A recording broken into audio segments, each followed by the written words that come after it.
Assalamu alaikum, bienvenue sur Vérité Din. Cette découverte très récente est considérée comme un grand pas fait par la médecine moderne en termes de protection des nouveau-nés. C'est après des mois et des mois de recherches approfondies que les scientifiques sont parvenus à cette découverte.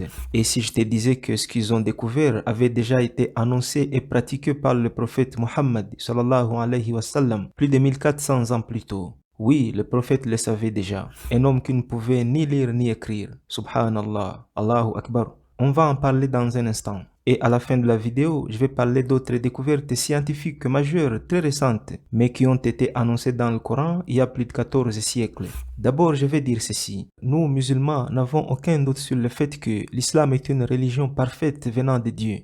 Chaque fois qu'il y a une pratique islamique qui correspond à une découverte scientifique, certaines personnes ont tendance à dire que c'est juste une coïncidence. Mais mon ami, tout ne peut pas être coïncidence. Si toi tu crois aux coïncidences, c'est ton droit, mais je vais te dire que dans cette religion qui est l'islam, il n'existe pas de coïncidence. C'est une religion parfaite dans laquelle tout est parfaitement réglé et contrôlé par l'omniscient Allah. Revenons à la découverte. Elle concerne les bébés nés avec un faible taux de glucose dans le sang. Cette maladie appelée hypoglycémie qui touche environ un bébé sur 10 né prématurément, lorsqu'elle n'est pas traitée, elle peut aller jusqu'à endommager le cerveau de l'enfant. Ainsi, une étude expérimentale menée par des chercheurs néo-zélandais a trouvé que le gel de sucre, techniquement appelé gel de dextrose, lorsqu'il est administré par voie orale chez le nouveau-né, il est très efficace pour corriger l'hypoglycémie et réduire les troubles du développement neurologique à long terme. Ils ont dit dans leur conclusion publiée dans le journal The Lancet, le traitement au gel de dextrose est peu coûteux et simple à administrer. Il doit être envisagé comme traitement de premier plan pour gérer l'hypoglycémie chez les bébés peu prématurés dans les 48 heures suivant la naissance.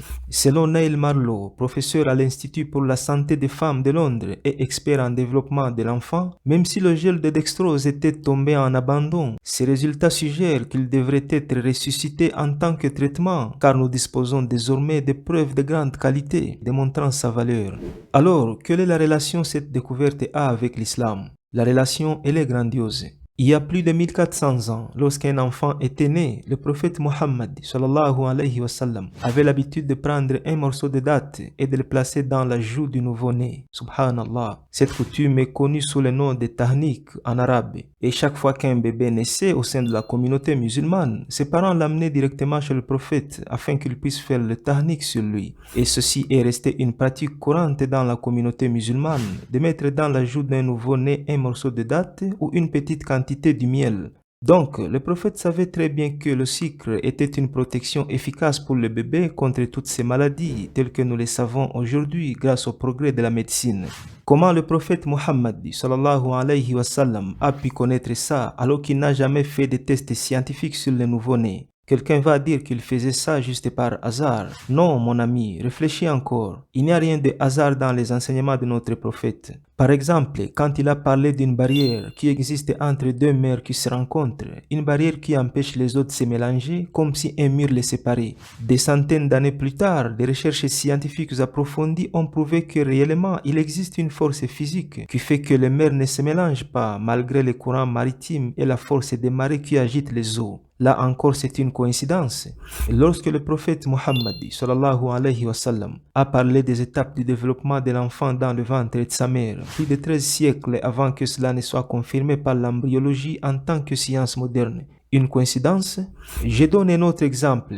Lorsque le prophète Muhammad, que la paix de Dieu soit sur lui, a expliqué au 7e siècle la théorie du Big Bang ainsi que celle de l'expansion de l'univers, avant que les scientifiques de notre temps ne découvrent cela 12 siècles plus tard, si je me rappelle bien. Tout ça, c'est des coïncidences.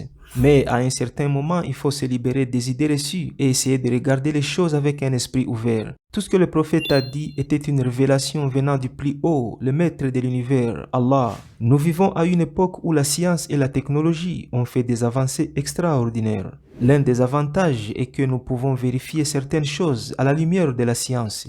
Nous ne sommes pas en train de dire que nous attendons que la science vienne nous prouver que notre foi est correcte. Pas du tout. Ce n'est pas la science qui nous fait croire, car l'islam est venu avant toutes ces avancées scientifiques. Et les gens l'ont accepté, car ils ont vu que c'était le droit chemin venant de Dieu. Imaginons un instant un compagnon du prophète, ou n'importe quel musulman du 7e siècle, qui lisait dans le Coran des versets parlant de l'expansion de l'univers, ou du développement embryonnaire, ou même d'une barrière qui se trouve entre deux mers. Mais ils ne comprenaient rien, car c'était la première fois qu'ils attendaient des choses pareilles, et ils n'avaient aucun moyen de vérifier cela. Mais ils ont cru et ils ont défendu ces enseignements bec et ongles. Mais nous, aujourd'hui, alhamdulillah, nous pouvons vérifier beaucoup de choses juste avec quelques clics sur un téléphone ou un ordinateur. Et même lorsque la science ne dit rien sur l'une de nos croyances ou enseignements, nous y croyons toujours. Parce que le Coran seul nous suffit. L'islam est en avance par rapport à la science. La preuve en est que, comme nous l'avons démontré, la plupart des découvertes importantes que la science parvient à réaliser, on finit par se rendre compte que c'est quelque chose qui était déjà présent dans les enseignements de l'islam.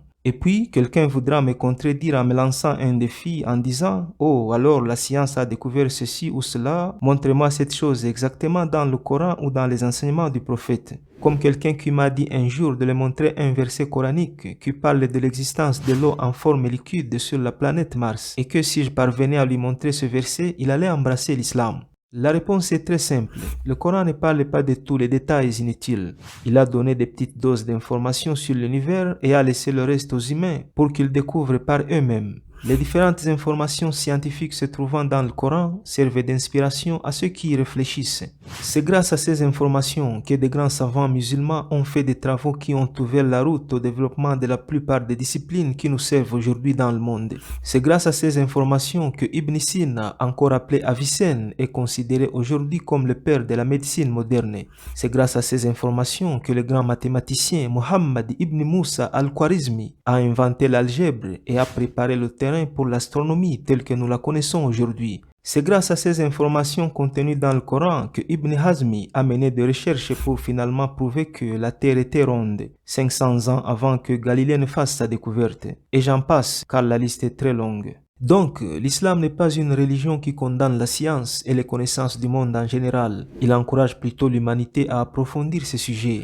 Aucune autre religion au monde ne peut tester et prouver ces écritures à l'exception de l'islam. Ces écritures servent de signe de l'authenticité du Coran en tant que livre révélé par le Créateur omniscient. Chacune de ces écritures est une preuve indéniable que le Coran est bien la parole de Dieu et n'est pas du tout une fabrication humaine. Car aucun homme dans la péninsule arabique au 7e siècle ni ailleurs dans le monde n'aurait pu inventer des déclarations scientifiques aussi exactes et puissantes. Puisse Allah ouvrir les cœurs et esprits des gens afin qu'ils aperçoivent la véracité de l'islam, qu'il nous accorde nous aussi une profonde compréhension de ses enseignements. Assalamu alaikum.